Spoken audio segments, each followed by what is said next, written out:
चलो आगे देखते हैं। मैंने क्या बताया था कि अगर कोई सेल है ऐसा, तो 1 कूलम चार्ज को कितनी एनर्जी देता है? वो देता है 10 जूल। ठीक है, तो वो चार्ज यहाँ पे आ जाता है। यहाँ पे जब वो चार्ज आएगा तो उसके पास 10 जूल एनर्जी नहीं होगी, सिर्फ 8 ही जूल होगी। 2 जूल वो कहाँ पे हो जाती है? यूज अप, रास्ते में चार्ज को चलाने के लिए यूज्ड अप इन सेल। अब देखना, ये जो 10 जूल एनर्जी जो हमने दी इसको, जो जो सॉरी बैटरी ने जो दी, उसको हम कहते हैं ईएमएफ ऑफ द सेल।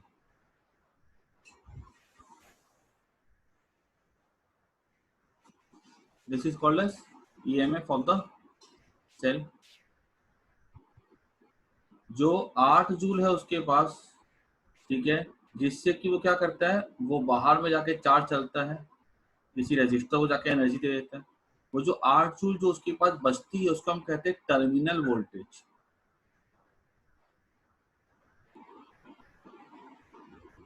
और जो अंदर में यूज होता हो जाती है 2 जूल, उसको हम लोग कहते हैं वोल्टेज ड्रॉप। ठीक है, तो ये तीनों की डेफिनेशन लिख लेते हैं हम लोग। EMF, the work done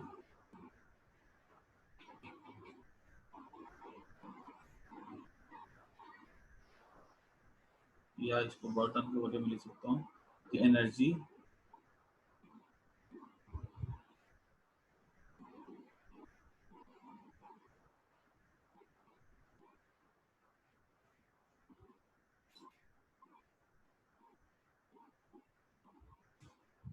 definition जैसी वैसी वैसी लिख देता हूँ।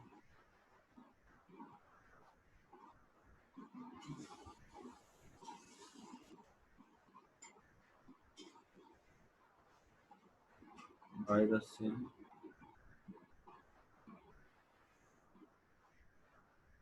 In making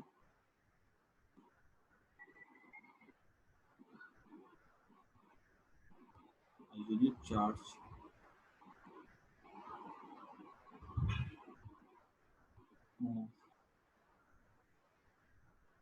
in a complete cycle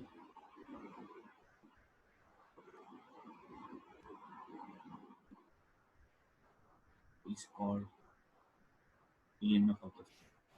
complete मतलब बाहर से 10 जूल जो दिया उसमें से 8 जूल बाहर खर्च हो गई, 2 जूल अंदर खर्च हो गई, तो पूरी कंप्लीट साइकिल हो गई, full cycle. It's called EMF of the cell. ये अच्छा, दूसरा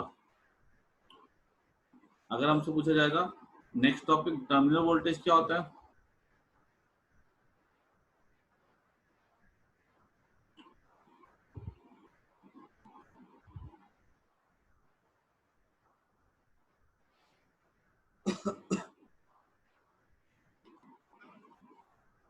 तो work done by the cell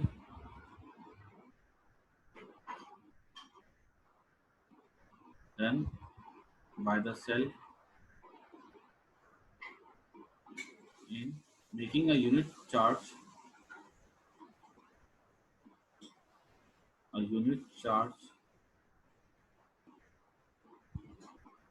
move outside the cell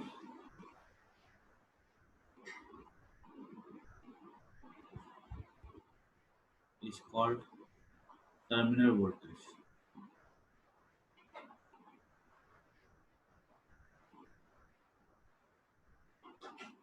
क्या ये खाली आउटसाइड के लिए हो गया?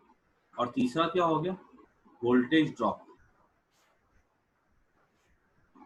The work done by the cell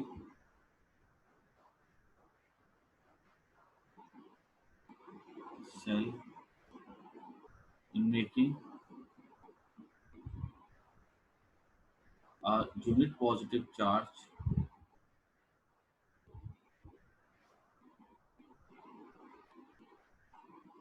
move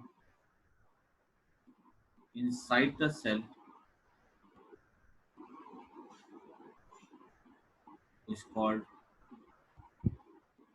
voltage drop। ठीक है, वोल्टेज ड्रॉप की डेफिनेशन। इसका सिंबल हो जाता है स्मॉल v, इसका सिंबल हो जाता है ईएमएफ का कैपिटल ई, और इसका सिंबल हो जाता है कैपिटल V। ठीक है, तीनों को सिंबल नोट कर जाओ। ठीक है, इसका कैपिटल V, एक का हो जाएगा स्मॉल v, एक का हो जाएगा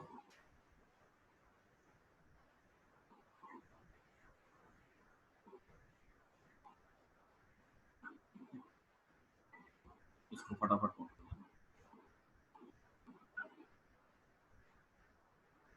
और तीनों से हमने एक ही चीज देखी कि जो ईएमएफ होता है ई, वो किसके इक्वल, जैसे यहाँ पे 10 था, 10 जूल किसके इक्वल था, 8 जूल प्लस 2 जूल के इक्वल था।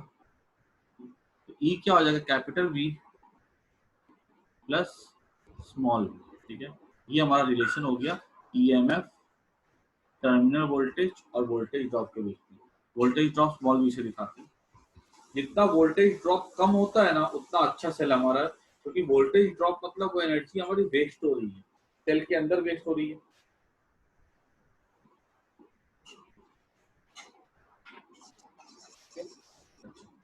और अगर मैं इसको लिखना चाहूँ तो स्मॉल v क्या हो जाएगा, ई की हो जाएगा कैपिटल ई टू वोल्ट पर टर्मिनल वोल्टेज। अगर सेल में करंट अगर आई फ्लो कर रही है, इंटरनल रेजिस्टेंस अगर आर है, तो वोल्टेज ड्रॉप क्या हो जाएगा, आई इंटू आर हो जाएगा। तो हम इसको लिख सकते हैं E minus V equals to I into R. ये फॉर्मूला कुछ तो ये सिंपल सा कॉमन सेंस वाला फॉर्मूला, ये कोई डेरिवेशन नहीं है इसका, तो इसको नोट कर जाना। This is the relation between the terminal voltage EMF and the internal resistance. उसके बाद देखो आगे फिर कर देता हूँ।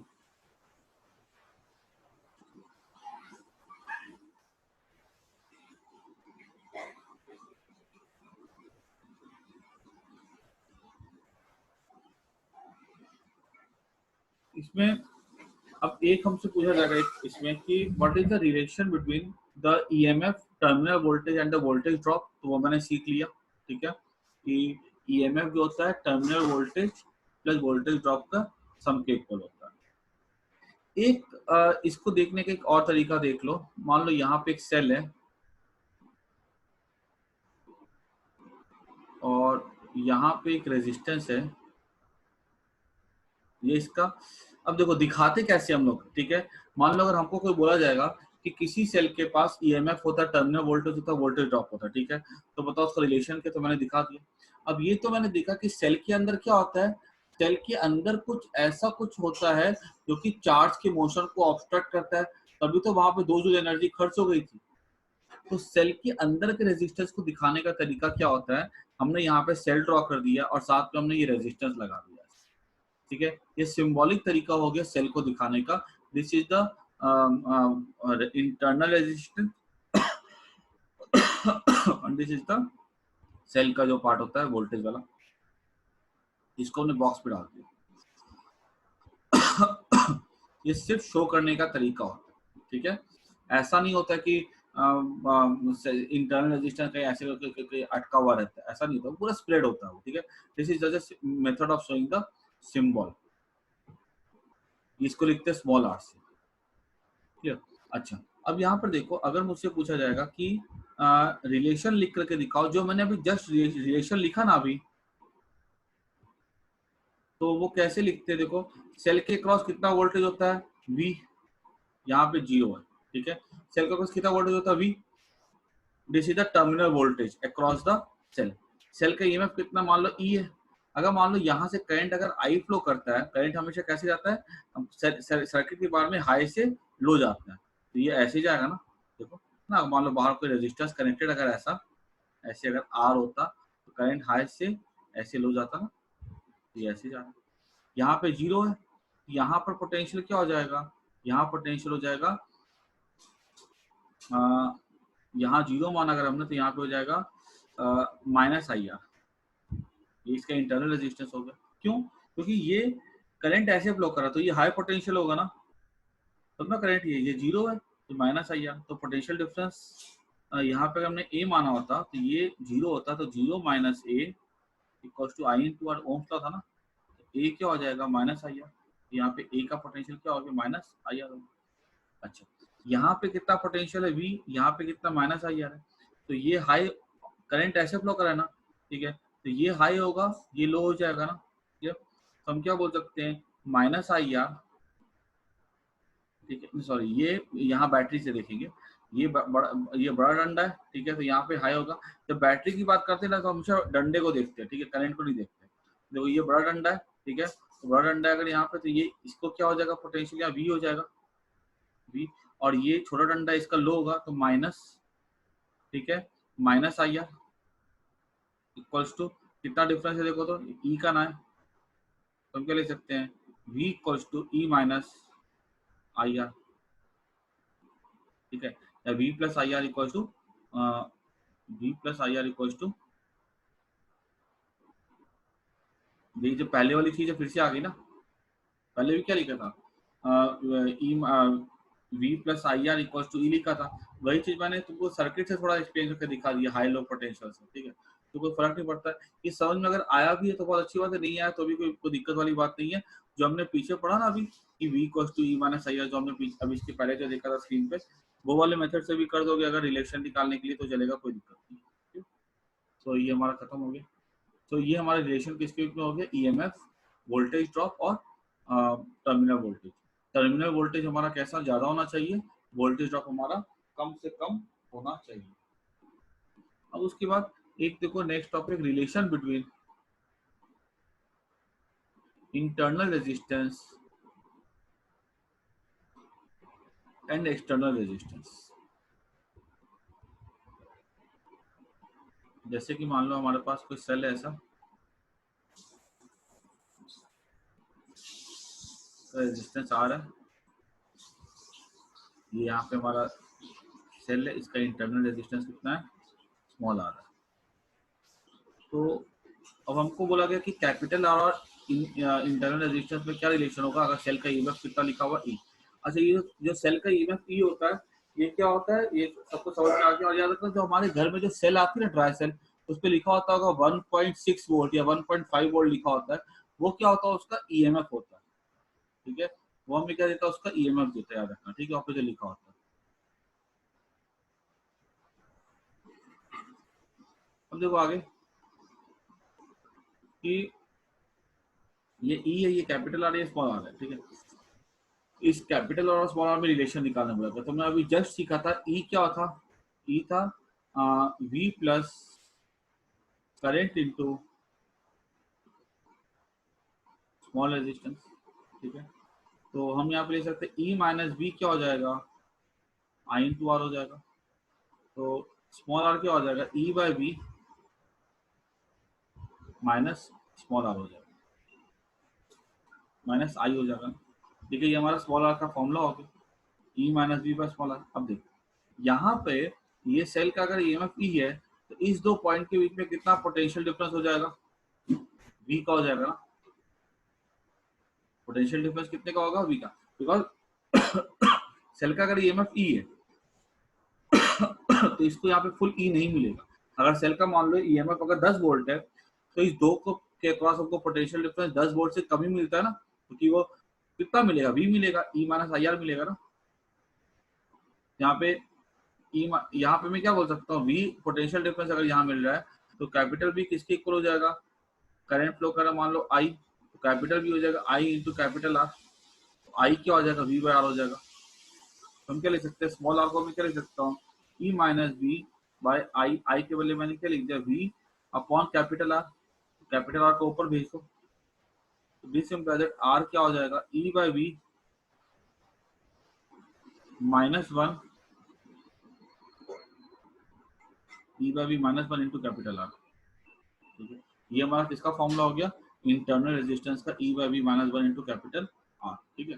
तो ये हमारा हो गया relation between small R and capital R. याद रखना है कि यहाँ पे ये जो रिलेशन होता है स्मॉल आर कैपिटल आर का, इकलौता पूरे फिजिक्स में यही रिलेशन होता है स्मॉल आर और कैपिटल आर के बीच में, और ये बहुत ही इंपॉर्टेंट रिलेशन है, बिकॉज जब हमें किसी भी सेल का इंटरनल रेजिस्टेंस निकालना हो, कोई बैटरी का अंदर का रेजिस्टेंस निकालना हो, तो हम बैटरी खोल करके उसके इलेक्ट्रोलाइट को निकाल कर उसका रेजिस्टेंस नहीं निकाल सकते, हम उसका रेजिस्टेंस निकालने के लिए हम बाहर वाले रेजिस्टेंस को निकाल सकते हैं। कार्बन रेजिस्टर स्टैंडर्ड होता है, वो पता होता है। अगर वो रेजिस्टर हमको पता है, ठीक है, हमको सेल का अगर अगर हमको सेल का ईएमएफ पता है, तो हम पूरा सेटअप यूज करके, वोल्टमीटर यूज करके भी निकाल सकते हैं। ई हमारे कंपनी जो बनाती है वो हमको पता, वो लिखी रहती है कि ईएमएफ क्या होगा, और हमको ये आर पता रहेगा, उससे हम सेल का क्या निकाल सकते हैं, इंटरनल रेजिस्टेंस।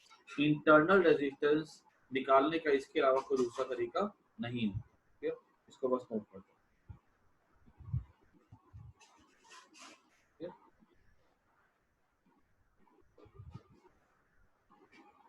उसके बाद देखो नेक्स्ट टॉपिक, एक आज किरचॉफ सेकंड लॉ करवा के खत्म कर देते हैं। इसकी रेस कर देता हूँ।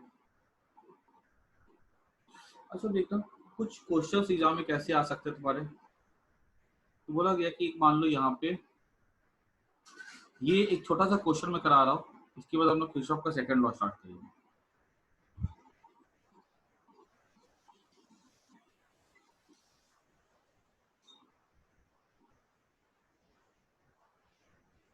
करंट ऐसे फ्लो करेगी, ठीक है, 2 एम्पियर। यहाँ बोला गया वोल्टेज वी ए है, यहाँ वोल्टेज वी बी है। ठीक है, तो पूछा गया कि बताओ वी ए और वी बी में क्या डिफरेंस है। यहाँ पे हमारा जो बोला गया है करंट 2 एम्पियर फ्लो कर रही है, ये 2 ओम का है, ये 4 वोल्ट का है, ये 3 ओम का है, ये 2 वोल्ट का है, ये 4 ओम का है, ठीक है, यहाँ वोल्टेज भी, ठीक है। तो यहाँ वी ए में वीबी में क्या डिफरेंस है। तो देखो ये क्वेश्चन को सॉल्व करने से पहले छोटी छोटी बातें समझ लेते हैं। हमारा सीधी सी बात है, याद करो, हमारा अगर करंट फ्लो करता है, कोई चार्ज मूव करता है लो से हाई पोटेंशियल पे, तो वो एनर्जी क्या करता है, एनर्जी गेन करता है ना। अगर हम लो से हाई जाते हैं तो एनर्जी क्या होती है, गेन होती है, तब ना उसका वो चार्ज के पास एनर्जी आ जाती है। तो अगर लो से हाई जाते हैं सेल में तो एनर्जी गेन, उल्टा भी होगा, हाई से अगर लो जाते हैं सेल में तो एनर्जी क्या करेगा, वो लॉस करेगा चार्ज। एनर्जी गेन कौन करता है, चार्ज। एनर्जी लॉस, अगर वो सेल में हाई से लो जाता है तो एनर्जी लॉस कौन करता है, चार्ज। अगर मान लो किसी रेजिस्टर में करंट फ्लो करती है, ठीक है, जैसे वो करंट फ्लो करेगी रेजिस्टर में, तो चार्ज जैसे वो यहाँ से यहाँ जाएगा चार्ज, तो चार्ज की एनर्जी क्या हो जाएगी, लेस हो जाएगी, चार्ज विल लूज एनर्जी। जैसे वो करंट फ्लो करेगी, मतलब एक चार्ज यहाँ से यहाँ आ गया, ठीक है, अगर वो यहाँ पे था 10 वोल्ट का, 10 जूल एनर्जी थी, यहाँ पे 0 जूल एनर्जी होगी, चार्ज की एनर्जी कम हो गई, ठीक है। तो ये चीज हमको थोड़ा सा दिमाग में बैठा के रखना होगा, that as we move from low potential to high potential, energy is gained by the charge. As we move from high potential to low potential, ऐसे energy is lost by the charge. ये जब तुमसे पूछा जाएगा कि energy कौन gain कर रहा है, चार्ज कर रहा है, तो उसको एनर्जी देने वाला कौन है, उसको एनर्जी देने वाला सेल है। क्लियर। तो एनर्जी चार्ज गेन करेगा तो एनर्जी लूज कौन करेगा, सेल लूज करेगा। उसको हमको दिमाग में नहीं बैठाना, खाली एनर्जी गेन बाय चार्ज होगी, कौन एनर्जी देगा, सेल देगा। एनर्जी लॉस्ट बाय चार्ज होगी जब हम हाई से लो जाते हैं, तो ये एनर्जी अगर चार्ज लूज कर रहा है तो एनर्जी किसको दे रहा होगा, ये सेल, तो ये एनर्जी देता है बैटरी को। और ये तुम्हारे लिए ये वाला केस भी होता है जब तुम मोबाइल को यूज करते हो, ठीक है, मोबाइल जब हम यूज करते हैं तो हमारे मोबाइल की बैटरी में क्या होती है, वो एनर्जी चार्ज गेन करता है, बैटरी की एनर्जी खत्म होती चली जाती है, ठीक है। जब हम बैटरी को जब हम सेल को, जब मोबाइल को चार्ज करते हैं तो उस समय क्या होता है, जो चार्ज हमारे मोबाइल में जो होता है ना, पीछे में 220 वोल्ट का होता है, ठीक है, वो कम होके 5 वोल्ट का हो जाता है, ठीक है। तो हमारे वो इतना बड़ा वोल्टेज जो होता है वो हमारे सेल में क्या करता है, चार्ज को, जो बाहर जो होती है ना, जो हमारा जो पावर हाउस होता है, जो भी हमारे घर का जो सर्किट होता है, वो उस चार्ज को मूव करवाता है हाई पोटेंशियल से लो पोटेंशियल में, ठीक है। तो वहां पे क्या होता है, चार्ज एनर्जी लूज करता है और हमारा जो बैटरी होता है वो एनर्जी को गेन करता है, ठीक है। ये प्रोसेस तब होता है जब चार्जिंग होती है, ठीक है। तो याद रखना, ठीक है, इसको दैट छोटे से कंसेप्ट इसको दिमाग में रख लेना। As we move from low to high, energy is gain by the charge, as we move from high to low, energy is lost by the charge. ठीक है, this takes place in the charging, display takes place in the discharging, और ये तो common सी चीज है। अब देखो एक क्वेश्चन ऐसा रहेगा, क्या सवाल है देखो,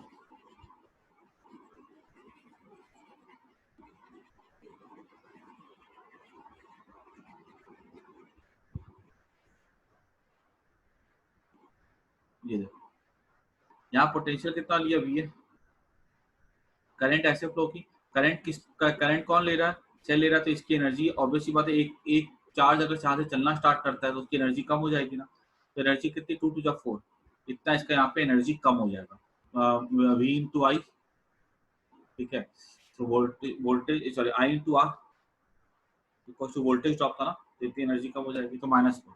अब यहाँ से यहाँ जाएगा, ठीक है, तो यहाँ से जब यहाँ जाएगा तो ये लो से हाई जा रहा है, तो लो से हाई जाएगा तो एनर्जी गेन करेगा +4, ठीक है, फिर यहाँ से कितनी करंट फ्लो कर रही है, तो यहाँ से करंट 2 एम्पियर फ्लो कर रही है, तो एनर्जी यहाँ पे क्या लूज करेगा ये, तो कितनी लूज करेगा, -6 लूज करेगा, ठीक है।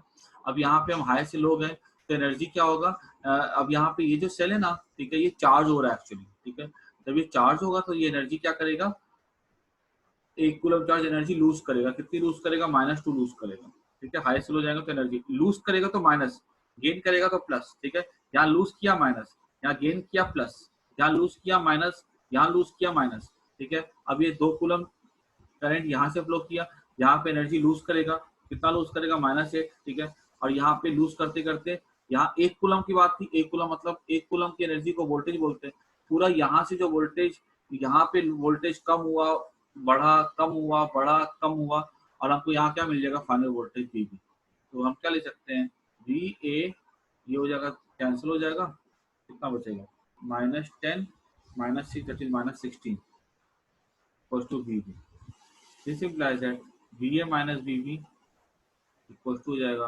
16, ठीक है, this is the potential difference between A and B, ठीक है, समझ में आया कि नहीं आया, ठीक है, तो ये वाला इस तरह के क्वेश्चन तुमको समझ में आने चाहिए, ठीक है, मे भी एग्जाम में एक मार्क क्वेश्चन आ जाए, इससे सिंपल क्वेश्चन पूछ लो, लेकिन किरचॉफ सेकंड लॉ का समझने के लिए ये क्वेश्चन हमारा क्लियर होना चाहिए, ठीक है, इसको फटाफट नोट करते हैं।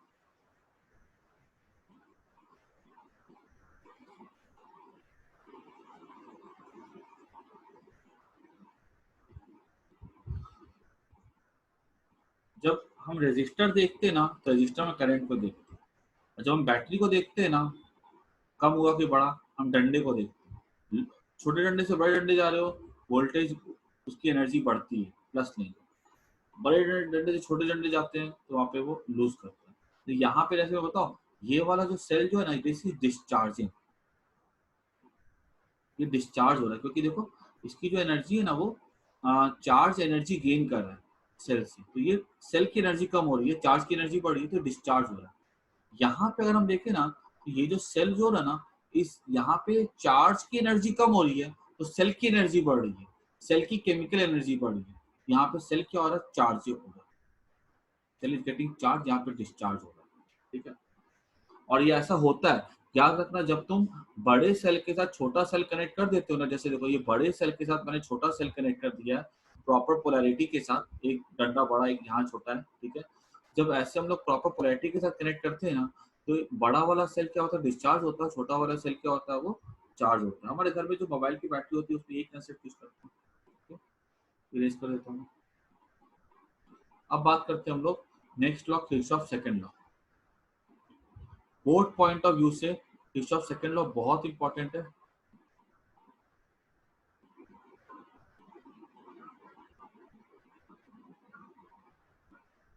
जो भी सवाल हमने पहले किए थे, ठीक है, I1 I2 I3 निकालने वाले, ठीक है, वो किरचॉफ सेकंड लॉ से ही बन सकते हैं, लेकिन किरचॉफ सेकंड लॉ जो है ना, क्वेश्चन सॉल्व करने के लिए जो है ना, बड़ा गंदा मेथड है, ठीक है, मैं तुमको इसके एक दो क्वेश्चन करा दूंगा, ठीक है, कैसे इसको अप्लाई करते हैं, बट ये वाला मेथड जो होता है ना, जो मैंने मेथड बताया था, that is more suitable for solving the questions, ठीक है। अब जैसे किरचॉफ सेकंड लॉ क्या कहता है, जैसा देखो एक सर्किट का एग्जांपल लेते हैं हम लोग, यहाँ पे एक सेल है, मान लो इस सेल का ईएमएफ है मान लो E1, ठीक है, और यहाँ पे एक रेजिस्टेंस है R3, ठीक है, यहाँ पे एक रेजिस्टेंस है R2, यहाँ पे एक सेल है E2, ठीक है, और यहाँ पे जो है एक रेजिस्टेंस है R1, ठीक है, और ये पूरा का पूरा क्लोज्ड पाथ है, ठीक है, पूरा बंद हो रहा है। तो पूछा गया है कि यहाँ पे जो, अगर हमसे पूछा जाएगा कि जो हमने मेथड सीखा था अभी, कोई भी एक पॉइंट से स्टार्ट कर लो, ठीक है, ये पॉइंट से मैंने स्टार्ट किया, कोई भी रैंडमली कहीं से स्टार्ट कर लो, वोल्टेज ए, ठीक है, ये बोला गया ना कि यहाँ पे E1 जो है, ठीक है, E2 से बड़ा है, तो करंट कैसे फ्लो करेगी, ऐसे फ्लो करेगी, ठीक है। और अगर ये E1 E2 जरूरत नहीं है इसकी एक्चुअली, करंट कुछ भी कर लो, करंट ऐसे फ्लो करेगी, ठीक है, क्योंकि ये दोनों, ये प्लस वाला इधर सपोर्ट कर रहा है, ये प्लस वाला भी इधर सपोर्ट कर रहा है, ये ऐसे भेजेगा, ठीक है, तो ये भी ऐसे भेजेगा, ठीक है, दोनों भेज रहा है एक ही डायरेक्शन में।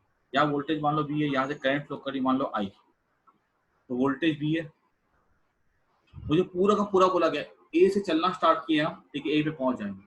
अब यहाँ पे क्या होगा, जैसे करंट जाएगा तो यहाँ वोल्टेज कम हो जाएगा ना, चार्ज एनर्जी लूज करेगा, देखो -IR3,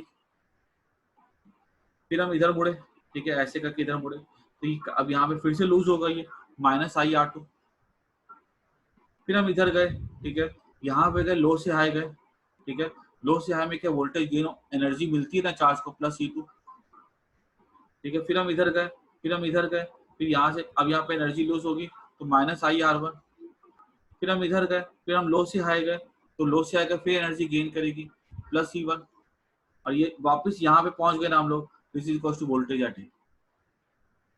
बात समझ आई कि नहीं है?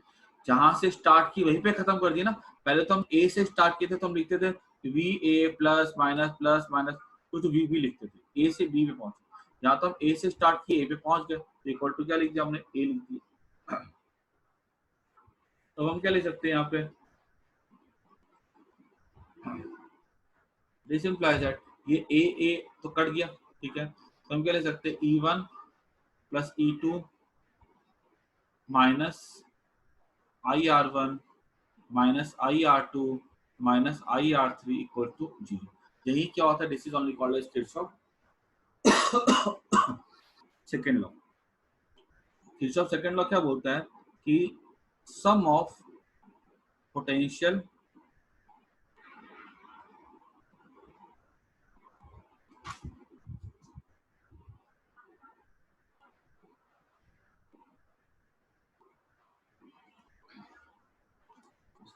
जो है ना,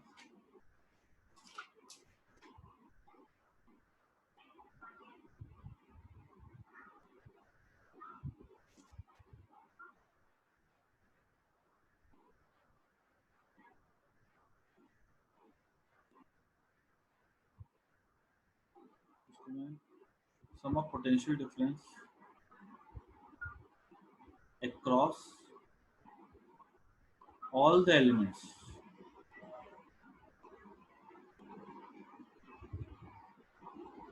in a loop of electric circuit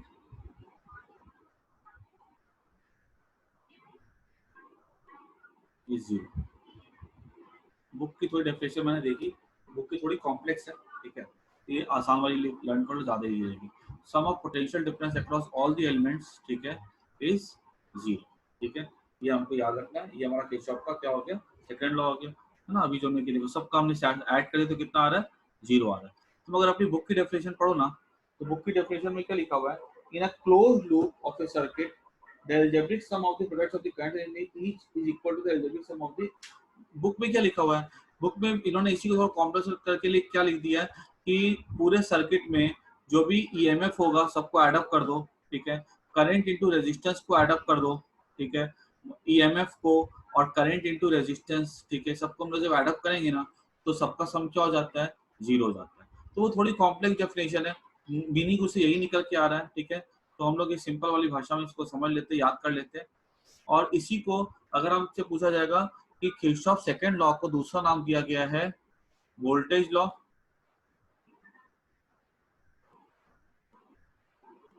ठीक है, इसको हम लोग लूप लॉ भी कहते हैं। जैसे कैसे था फर्स्ट लॉ, वैसे सेकंड लॉ, ठीक है। और यहाँ पे एक मार्क क्वेश्चन अधिकतर एग्जाम में आता है, ये पूछा जाता है, on which basic principle is Kirchhoff second law based. तो लिख कर क्या होगे, इसको मैं रेज कर देता हूँ, ठीक है, कि it is based on law of conservation of charge, conservation of energy, sorry, कि एनर्जी जो है ना कहीं पे क्रिएट या डिस्ट्रॉय नहीं हो सकती। सीधी सी बात है, 1 कूलम चार्ज निकला, उसको बैटरी से एनर्जी मिली अगर, ठीक है, तो वो वापस उसी पॉइंट पे आएगा, तो कहीं ना कहीं वो रेजिस्टर क्या करेगा, वो एनर्जी को ले लेगा। अगर उसको 10 एनर्जी मिलती है तो रेजिस्टर से 10 एनर्जी लेकर के बाहर फेंक देगा, हीट के फॉर्म में, लाइट के फॉर्म में, ठीक है, पूरा घूम करके आएगा, उसके बाद एनर्जी क्या हो जाएगी, जीरो। मतलब जितनी एनर्जी उसको मिली है उतनी एनर्जी उसने बाहर में, पंखे में, लाइट में, एसी में फेंक करके बाहर, ठीक है, आता, उसकी एनर्जी क्या हो जाएगी, जीरो हो जाएगी। फिर वो उसको एनर्जी सेल से मिल जाएगी, फिर वो एनर्जी उतनी बाहर फेंक करके आ जाएगा। मतलब एनर्जी कहीं पे ना क्रिएट हो रही है ना डिस्ट्रॉय हो रही है। जितनी एनर्जी वो लेगा, केमिकल एनर्जी लेगा, ठीक है, बैटरी में से, उतनी एनर्जी वो किसी दूसरे फॉर्म में बाहर फेंक करके आ जाएगा। So it is based on law of conservation of energy. Clear? So ये हमारा हो गया किरचॉफ का सेकंड लॉ हो गया। ठीक है, तो ये सबको समझ में आ गया होगा।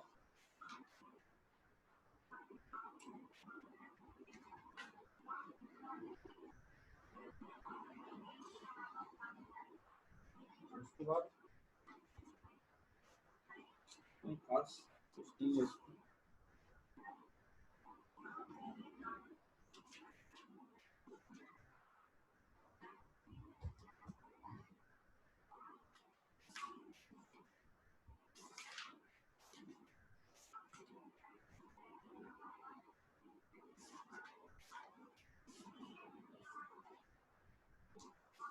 एक क्वेश्चन जो है ना, जो तुम लोग को मैंने करवाया था, ठीक है, क्या कहते हैं, अपने वो मेथड से, I1 प्लस I2 वाले से, ठीक है, और पोटेंशियल एक्स और जीरो लेकर के, एक वही क्वेश्चन मैं तुमको इस मेथड से भी करा दूंगा, ताकि तुमको किरचॉफ सेकंड लॉ क्या होता है, कैसे अप्लाई करते हैं, वो समझ में आ जाए।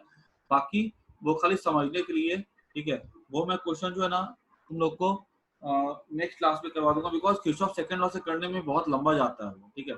तो नेक्स्ट क्लास में जो है ना मैं किरचॉफ सेकंड लॉ से एक क्वेश्चन करवा दूंगा, उसके बाद फिर हम लोग का वो कंप्लीट हो जाएगा। और वो उससे जो हमने मेथड से किया था वो 3-4 मिनट में आंसर आया था, इससे हमारा 10 मिनट में आंसर आएगा। खाली समझाने के लिए और कोई पर्पज नहीं है, ठीक है। तो मैं क्लास यहाँ पे एंड कर रहा हूँ। नेक्स्ट क्लास में मैं इसको लेकर के फिर हम लोग सेल का थोड़ा सा आगे का पढ़ करके, मुझे लगता है और 2 से 3 घंटे के अंदर ये चैप्टर खत्म हो जाएगा, ठीक है, 2 घंटे 3 घंटे के अंदर। ठीक है, चलो मैं क्लास अभी एंड कर रहा हूँ, नेक्स्ट क्लास में पढ़ेंगे।